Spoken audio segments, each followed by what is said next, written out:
자, 반갑습니다. 리더스탁 정예준입니다. 이번 주 스탁마켓 나온 시간에 살펴볼 내용은 물가입니다. 지난주에 CPI와 PPI 지표 발표가 나오게 됐는데 두 지표가 모두 예상보다 낮게 나왔다라고 하면서 물가가 낮아진 만큼 이제 더 이상 금리 인상은 필요 없다. 추가적인 긴축은 안 해도 될 것 같다라는 기대감이 생기게 되었고, 그것이 증시를 끌어올리는 동력으로서 지난주에 작용을 해줬습니다. 그래서 이런 기사 헤드라인이 달라붙고 있죠. 확연히 꺾인 CPI, 7월 긴축 종료설이 급부상되고 있다 라고 하면서 시장에 대한 긍정적인 분위기를 내고 있습니다. 자, 그런데 저는 지난 시간 동안 계속 물가가 내려오는 모습은 결코 좋은 모양새가 아니다, 호재로 착각하기 좋은 대형 악재에 해당된다라는 이야기를 계속적으로 해왔습니다. 물가가 하락하면서 증시가 반등을 했는데 어떻게 물가 하락이 호재가 아닌 악재라고 봐야 되는지 혼란스러울 수 있어요. 그래서 제가 왜 오랜 시간 동안 물가 하락을 악재성 이벤트로 봐야 한다고 주장하는지에 대해서 다시 한번 확인을 시켜드린 시간 갖도록 하겠습니다. 자, 그럼 오늘 방송 어떻게 구성이 되어져 있는지 목차부터 살펴보시면서 하나씩 시작을 해보도록 하겠습니다. 자, 첫 번째 목차 내용으로 살펴볼 거는 낮은 CPI 그리고 낮은 PPI가 발표되면서 상승한 증시에 대해서 체크잉을 한번 해드리도록 하겠고요. 그리고 두 번째로 물가 하락을 악재로 보는 이유에 대해서 다시 한번 리마인드 시켜드리도록 하겠고, 마지막으로 세 번째, 주가와 현실의 괴리. 증시가 반등하면은 호재 이벤트, 증시가 떨어지면은 악재 이벤트라고 공식화시켜서 생각하시지 말고 지수의 흐름과 현실적인 상황이 얼마든지 괴리를 가질 수 있다는 점을 보여드리기 위해서 세 번째 시간은 주가와 현실 간의 괴리에 대해서 설명해 드린 시간을 갖도록 하겠습니다. 자, 그럼 첫 번째 1부 내용서부터 시작을 한번 해보도록 할게요. 자, 1부입니다. 낮은 CPI, PPI에 상승한 증시에 대해서 살펴보도록 할 텐데, 금리 인상이 중단될 거다라는 기대감에 지금 환호를 하고 있는 증시이다라고 써놨어요. 자세히 살펴보시면은 2021년서부터 2022년도까지 증시가 장기적으로 하락을 하게 됐는데, 그 하락했었던 근본적인 이유가 물가랑 금리 인상 때문이었습니다. 차트를 보시게 되면은 코스피 월봉이거든요. 2021년도 6월 달에 고점을 찍어 놓고 22년 9월 달까지 약 1년 3개월 동안 추세 하락을 쭉 그리게 됐습니다. 보이시죠? 그래서 2134.77포인트를 최저가로 기록을 해놓고 최근에 2600포인트 부근까지 반등을 해준 상태예요. 그래서 이 하락을 만들었었던 원인, 바로 물가, 금리 인상, 이게 끝난다. 왜? 물가가 충분히 하락을 했으니까 CPI 지표 봐라, PPI 지표 봐라, 지금 예상보다 많이 떨어진 값으로 나오고 있다. 그러니 이제는 금리 인상이 더 이상 없을 것이고, 이게 중단이 된다 하게 되면은 악재가 해소되는 거 아니냐, 이 문제가 해결되는 거 아니냐 라는 차원으로 해석이 되고 있기 때문에 이 반등이 진행되고 있습니다. 그러니까 쉽게 사람들이 인식이 되는 게 물가야 빨리빨리 떨어져라, 이거예요. 물가가 내려가면 내려갈수록 이 악재, 이 문제가 해결이 되니까, 이 로직으로 많은 시황 분석을 하고 있고 시황 판단을 하고 있는 게 대중적인 견해입니다. 하지만 저는 이 논리를 그대로 받아들일 수가 없다 라는 입장인 겁니다. 왜 그런지에는 이제 2부 시간에 설명을 해드리도록 하겠고, 아무튼 지금 사람들은 물가 하락을 금리 인상 중단으로 연결시키면서 악재가 해소되는 차원으로 이해를 하고 있다는 거예요. 관련 기사 이어서 보시게 되면은 확연히 꺾인 CPI 7월 긴축 종료설, 아까 봤었던 헤드라인인데 내용도 같이 이어서 보도록 하겠습니다. 미국의 6월 소비자 물가지수 CPI 상승률이 3.0%가 나왔다. 그래서 2년 3개월 만에 최소폭 상승을 하게 되면서 페드도 긴축을 끝낼 것이다 라는 전망이 올라오고 있다는 거죠. 이전서부터 물가 상승률에 대한 타겟팅이 2%로 세팅이 되어져 있어요. 이 각국의 중앙은행들은 인플레이션 타겟팅이라고 해서 적정 물가 상승률을 딱 정해놓고 그 수치에 맞게 통화 정책을 운용하자라는 게 기본적인 법칙이에요.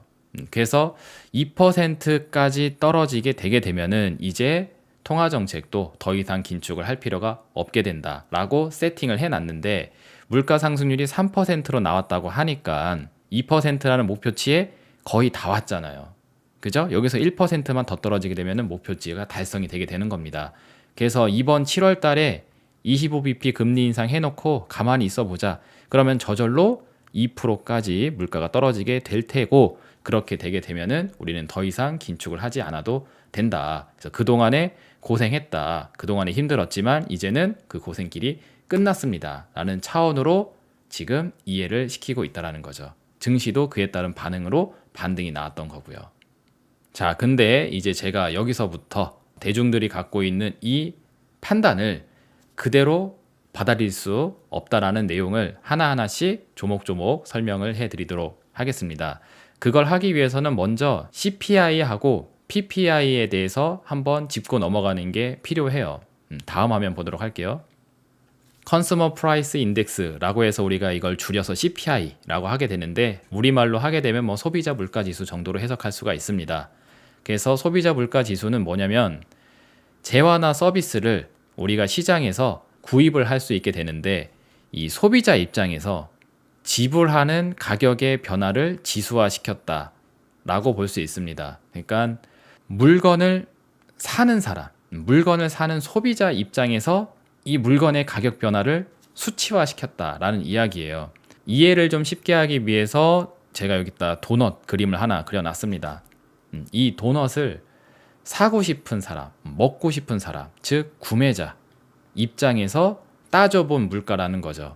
그래서 이 도넛 하나를 나는 얼마 정도의 돈을 내면은 사 먹을 만한지에 대한 그 지불 의사가 담겨져 있는 물가라고 볼 수가 있습니다. 그래서 예를 들어서 누군가는 도넛 하나를 먹는데 한 1,000원 정도 내면은 먹을 만하겠다라고 보는 사람이 있을 것이고, 누군가는 800원 정도 낼 수 있을 것 같다, 700원 정도 낼 수 있을 것 같다 라고 하면서 사람들마다 견해가 다를 텐데, 이게 통용될 수 있는 평균적인 소비자의 지불 의사를 나타낼 수 있는 그 평균적인 가격을 CPI라고 보시면 돼요. 그래서 이 물가를 판단하는 기준이 소비자 입장에서 판단을 하게 되는 겁니다.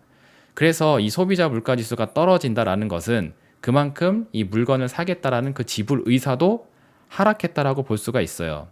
무슨 뜻이냐? 난 이 도넛이 1,000원만큼의 가치가 있는지 모르겠다. 나는 이게 설탕 덩어리로 보인다. 그래서 나는 이거를 500원 정도 주면은 사 먹을 만하지 그 이상의 돈을 내지는 못하겠어 하면서 그 지불 의사가 떨어지게 되게 되면은 그만큼 가치가 안 생기게 된다라는 거죠. 그런 차원으로 보는 물가가 소비자 물가 지수라고 생각하시면 돼요. 그래서 여기서 포인트는 뭐냐? 소비자 물가 하락은 한편으로는 이 소비자들의 이 도넛을 사겠다라는 수요가 떨어졌다라는 뜻을 의미하기도 합니다. 많은 사람들이 그냥 물가야 빨리 떨어져라, 물가 때문에 이 지경이 났다 라고 하면서 인식이 되어져 있으니까 물가가 하락하는 것이 무조건 좋은 거라고 해석할 수가 있는데, 한편으로는 물가의 하락은 소비자 입장에서 수요 감소를 의미하기도 해요. 그래서 불황으로 가게 되게 되면은 사람들이 물건을 안 사려고 하게 됩니다. 그쵸? 그러면은 수요가 떨어지기 때문에 물건 가격들이 내려오게 돼요.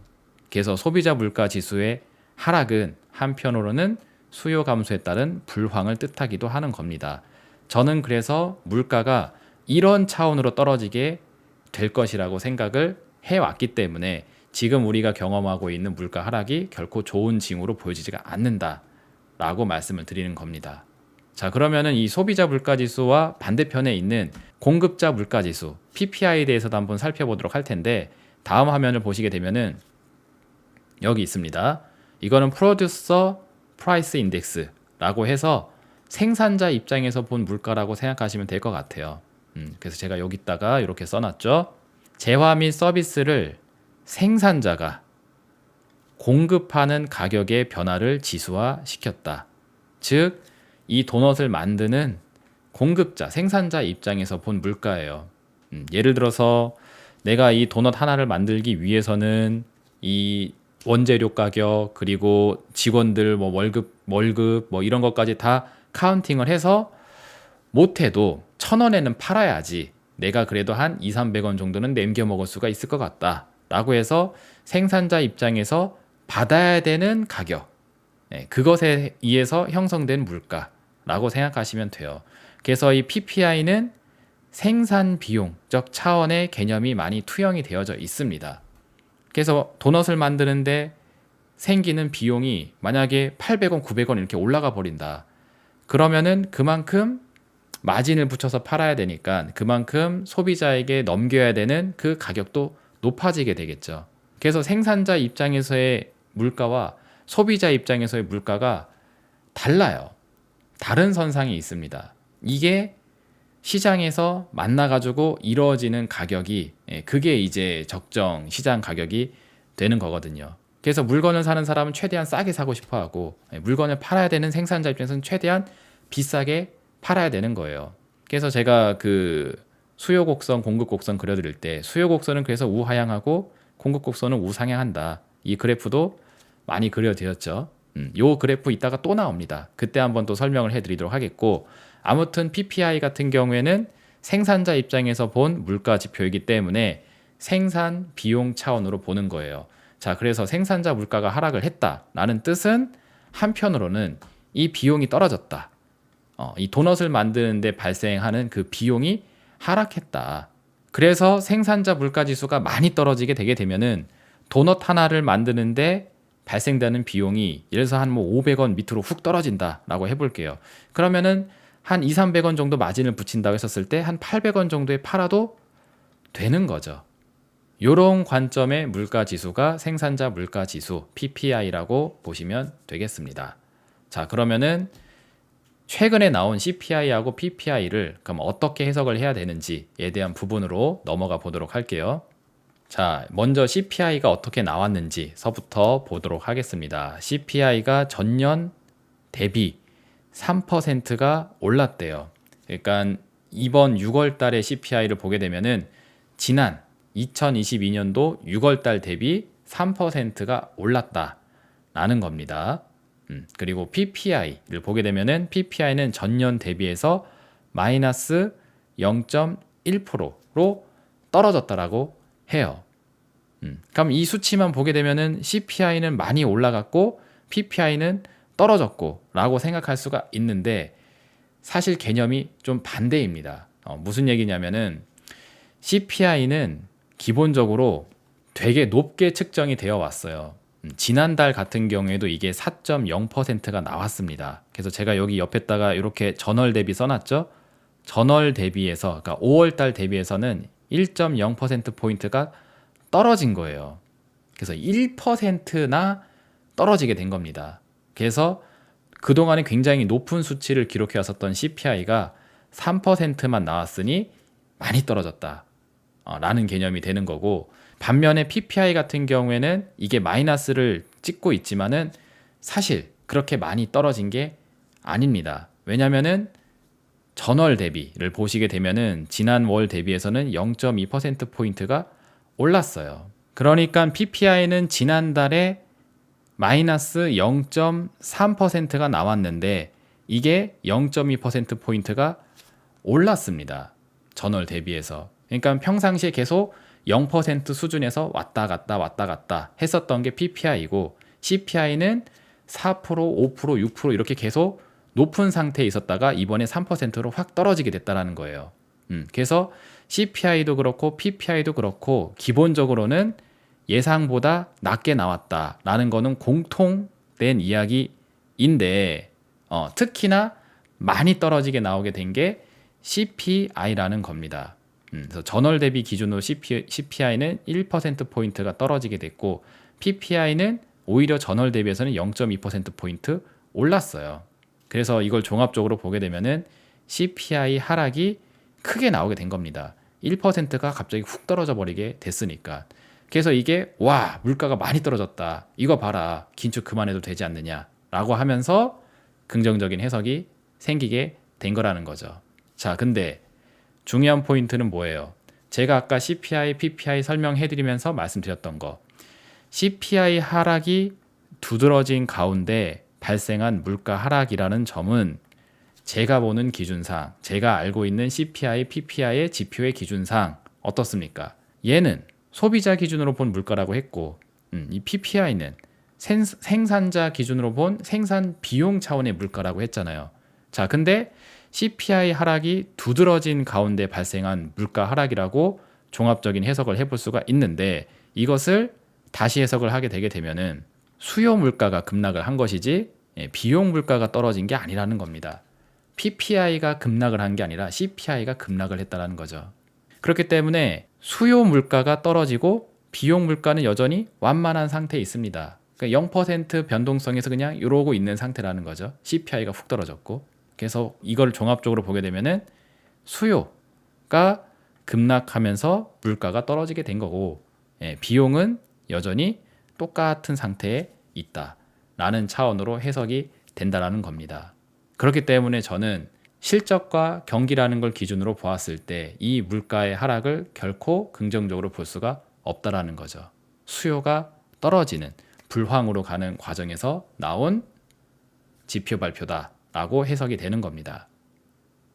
자, 그러면 이제 2부로 넘어와서 대략적인 체킹을 해드렸는데도 물가 하락을 악재로 보는 이유에 대해서 충분한 설명이 되지 못했을 거예요. 그래서 제가 지난 시간서부터 계속 말씀드렸던 이야기를 다시 한번 오늘 체킹을 해드리려고 합니다. 제가 작년도 연말 즈음에 많이 했었던 얘기가 뭐냐면 바로 이겁니다.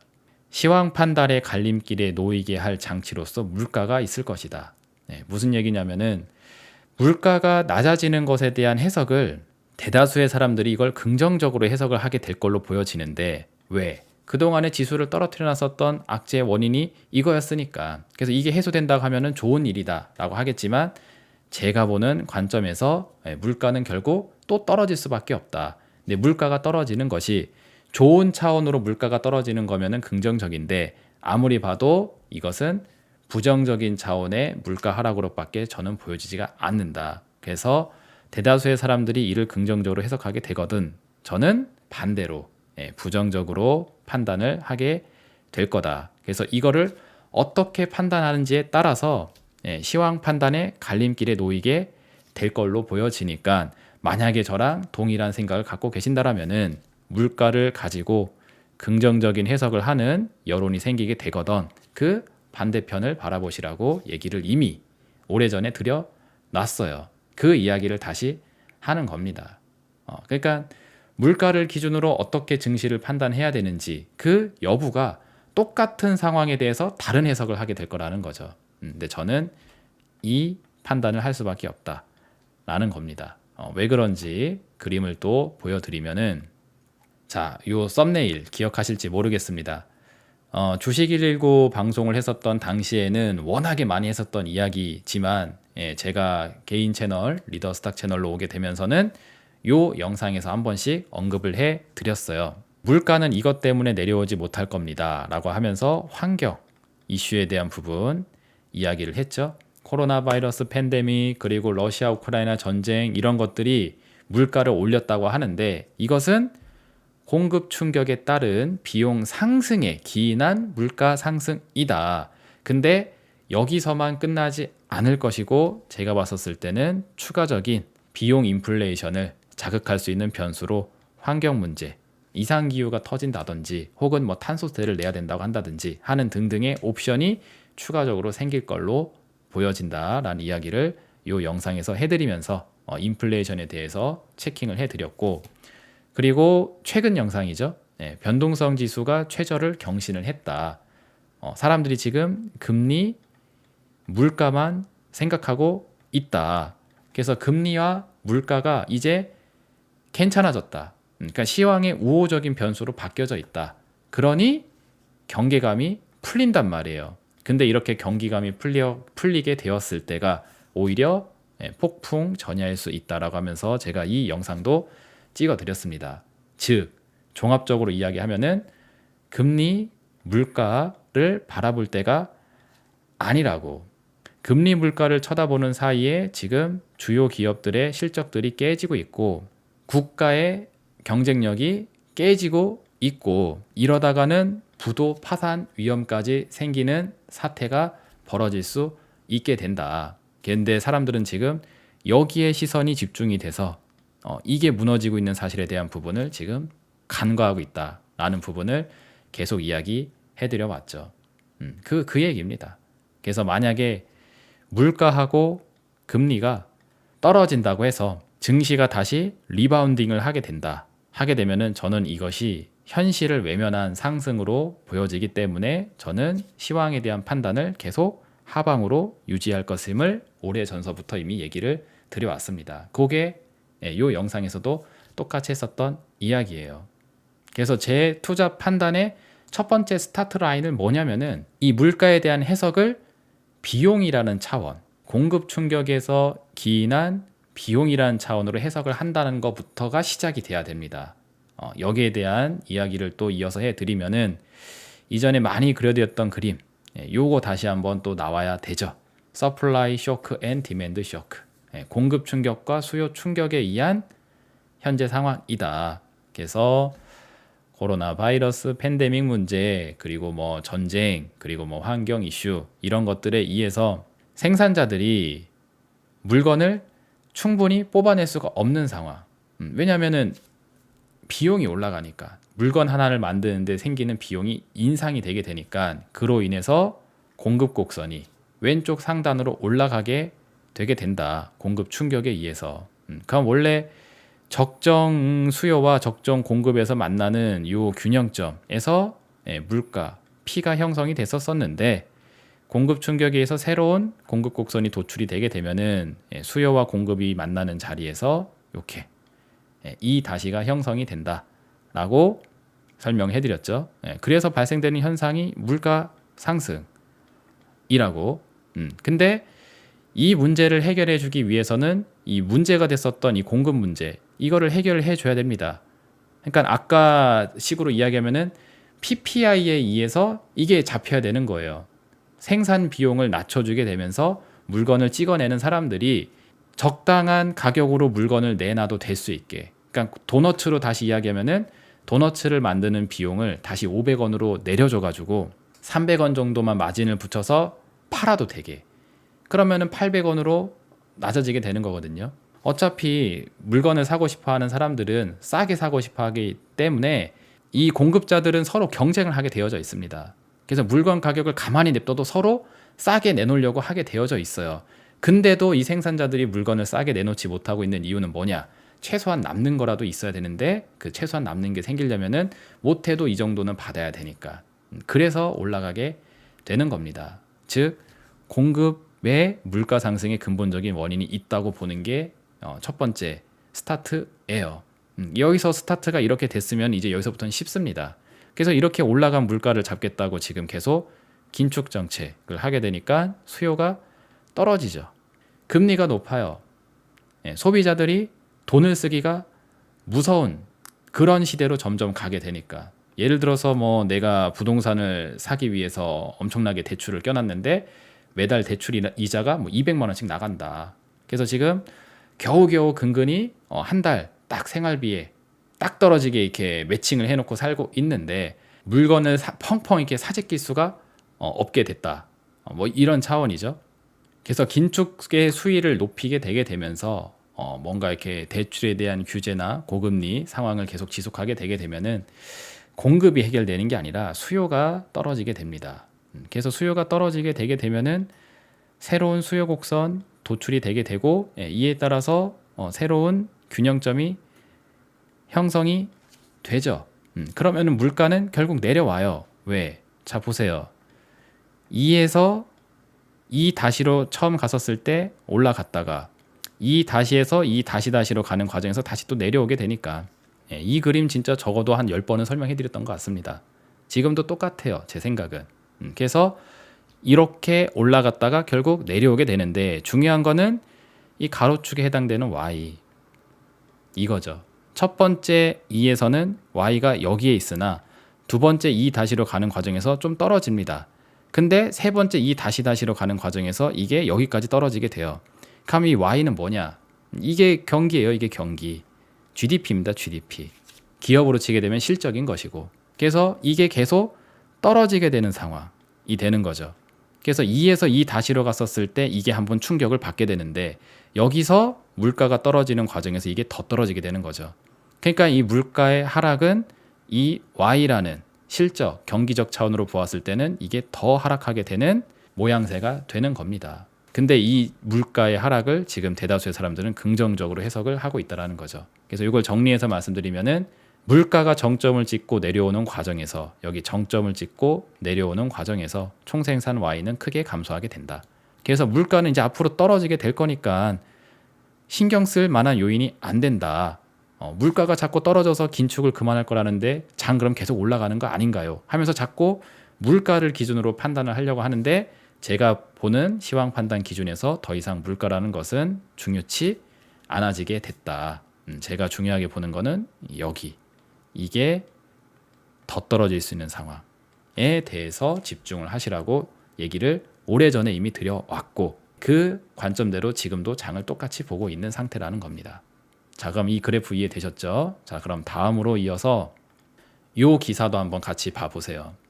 지금 우리가 경험하고 있는 물가 상승이 정말 수요적 차원인 것인지 공급적 차원인 것인지를 좀 여실히 볼 수 있는 그런 기사들입니다.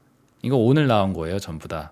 보시면은 세계 곡물 시장 이상 기후 쇼크, 설탕 가격, 쌀 가격, 원두 가격이 급등했다라고 하면서 이상 기후 현상이 전 세계 경작지들을 덮치게 되면서 쌀, 설탕, 카카오, 커피 등 식량 가격 급등이 가시화되고 있다.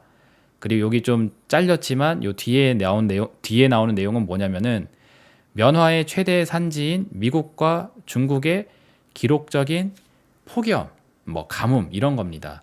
그래서 옷을 만들고 신발을 만들고 하는데 있어서 이 면화가 쓰이는데 이게 이상 기후에 의해서 경작이 잘 되지 않았다. 그래서 원자재 가격 상승 압박을 받고 있다라는 것도 같이 포함이 되어져 있습니다. 그러니까 물건 가격이 올라가게 된 기본적인 원인이 뭐냐? 물건이 귀해지니까 생산이 안 돼서 공급 차원의 문제가 있다라는 것을 보실 수가 있습니다. 그리고 국제 밀 가격이 급등했다. 러시아 흑해 곡물 협정 파기.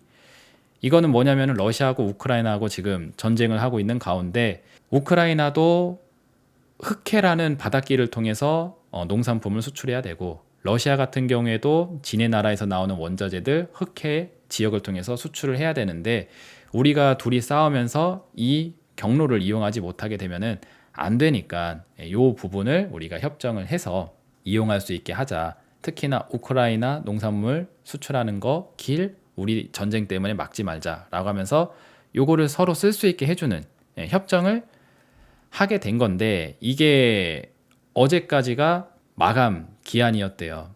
협정에 대한 기한.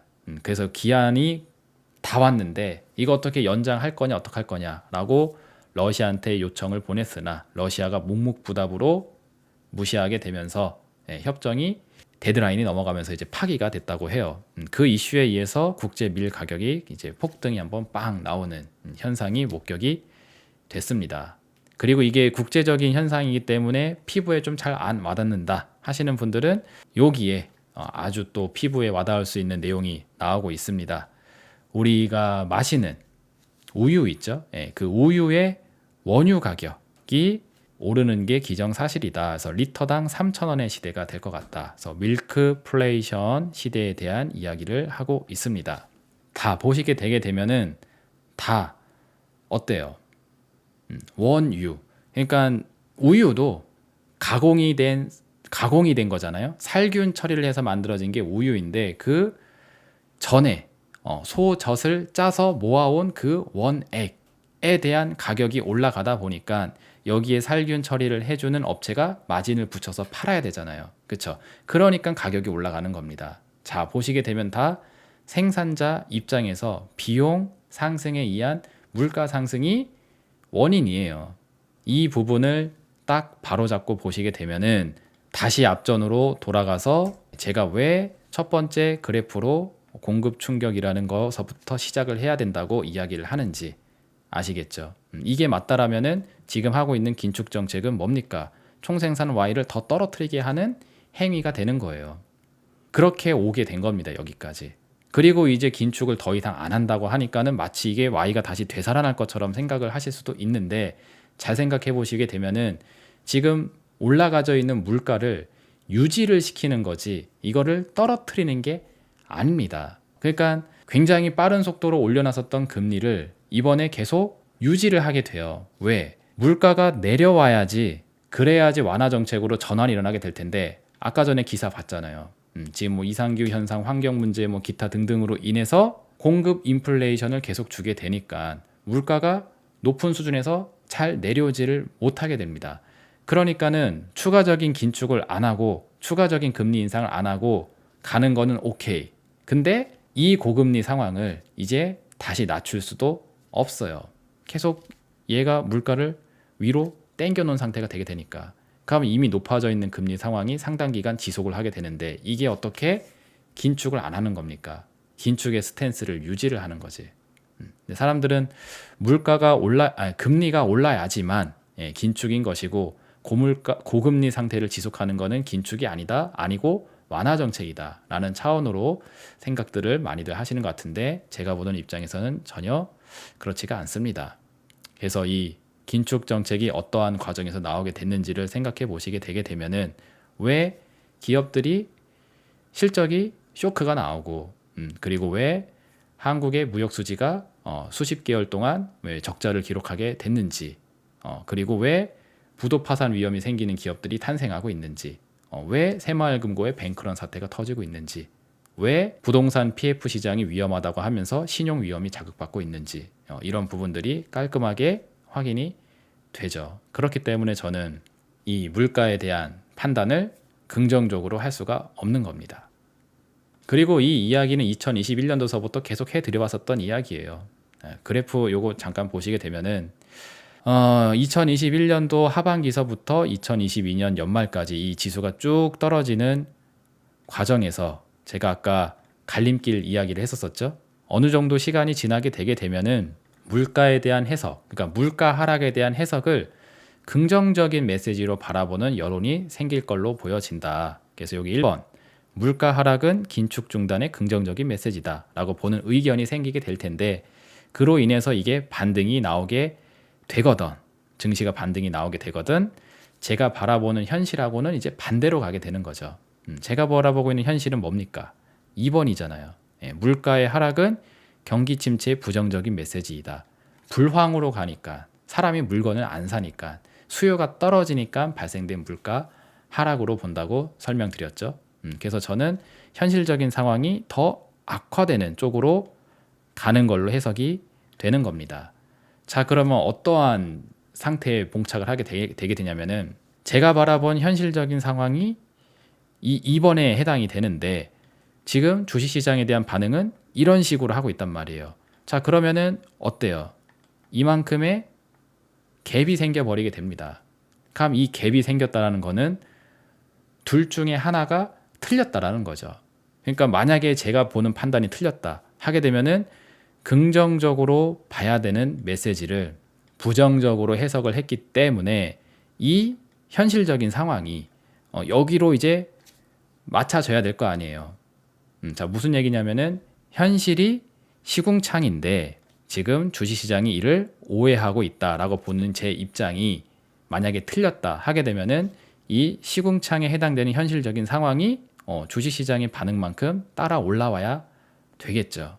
그게 아니라면은, 제가 판단하는 게 맞다라면은 이 주가가 현실을 외면하고 있다가 현실을 외면한 이 시세가 현실을 향해서 내려오게 될 것이고요. 그래서 1번의 상황이 맞던 2번의 상황이 맞던 어쨌든 이 갭은 분명히 지금 발생이 되어져 있는 상태입니다. 그렇죠? 그러면은 이 갭이라는 것은 제 입장에선 이제 투자의 공간이 열리는 거예요. 이게 지금부터 3부에서 해드릴 이야기입니다.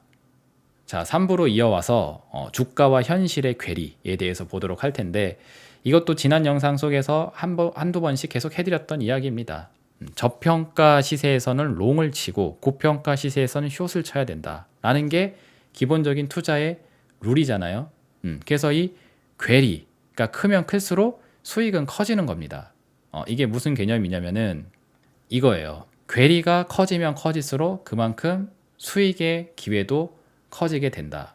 이거를 도식으로 정리를 하게 되면은 이런 거죠. 만약에 A라는 주식이 있는데 이 A라는 주식의 현실적인 상황이 높아요. 위에 있어요. 그러니까 굉장히 좋은 상태, 굉장히 찬란한 상태에 있는 게 현실인데 세상이 이 좋은 종목을 못 알아보고 있어요. 그래서 이 주식의 주가가 이렇게 밑으로 크게 쭉 떨어져 있다 라고 보자라는 거죠. 그러면은 원래는 이렇게 높게 평가를 받아야 되는 주식이 지금 빛을 보지 못하고 어둠 속에 처박혀 있으니까 얘가 시간이 지나면서 결국 이 현실의 상황으로 올라가게 될 거다. 그러니 이렇게 남들이 못 알아보고 있을 때 그럴 때 매수를 해서 사야 한다. 그래서 이게 롱 전략, 매수 전략으로 해야 된다. 그래서 뭐 워렌 버핏이라는 그런 뭐 가치 투자자 이런 사람들이 맨날 하는 이야기가 이거잖아요. 그래서 이런 투자 전략에 대한 부분은 거의 뭐 100% 대다수의 사람들이 다 동의를 합니다. 맞다고 이렇게 주식을 해야 된다고. 근데 이 거꾸로 뒤집어져 있는 상황에 대해서는 절대 다수에 해당되는 사람들이 동의를 하질 않아요. 무슨 얘기냐? 주가의 시세가 높아져 있고 그리고 현실적인 상황이 시궁창으로 떨어져 있어. 그러면은 결국 이 주가가 밑으로 내려가서 이 갭을 맞추게 될 거라는 사실에 대해서는 대다수의 사람들이 부정적으로 생각을 합니다. 왜냐하면 일반적으로 주식 투자하는 사람들은 주가가 오르는 거에 대한 베팅에 익숙하기 때문에 이 반대 상황에 대한 부분에 대해서는 별로 받아들이려고 하질 않거든요. 근데 이 주가하고 현실의 괴리는 반드시 발생을 해요. 왜냐하면 이런 경우들도 있으니까 좋은 주식인데 빛을 보지 못하는 경우가 있는 것처럼 현실적으로는 시궁창인 기업인데 주가가 이를 판타지에 의해서 버블을 씌워놓는 경우들도 얼마든지 있을 수가 있다는 거죠. 그리고 이 갭이 크면 클수록 롱 전략을 했었을 때 수익을 낼 수 있는 구간도 커지는 거고 그리고 이 괴리가 크면 또 클수록 숏 전략을 했었을 때 수익을 낼 수 있는 구간도 커지게 되는 겁니다. 근데 여기에 대한 수익 기대는 대다수의 사람들이 긍정적으로 보면서 여기에 대한 수익 기회가 있다는 사실에 대한 부분은 잘 보려고 하질 않아요. 왜 그러냐면은 보통의 투자자들의 마인드가 이런 식으로 되어 있기 때문입니다. 대다수의 사람들은 이 주가와 현실이 괴리를 갖는다는 사실에 대해서 별로 동의를 하질 않아요. 그러니까 이런 거죠. 주가가 위에 올라가져 있으면은 이게 곧 현실이 돼버립니다. 제가 여기 주가 이꼴 현실이라고 해놨는데 그래서 오르는 주식에 대해서는 주가가 오르고 있는 종목에 대해서는 대다수의 사람들이 좋은 종목이다. 그리고 이게 진짜 좋은 애니까 올라가는 거다. 그래서 현실도 이건 좋은 거다.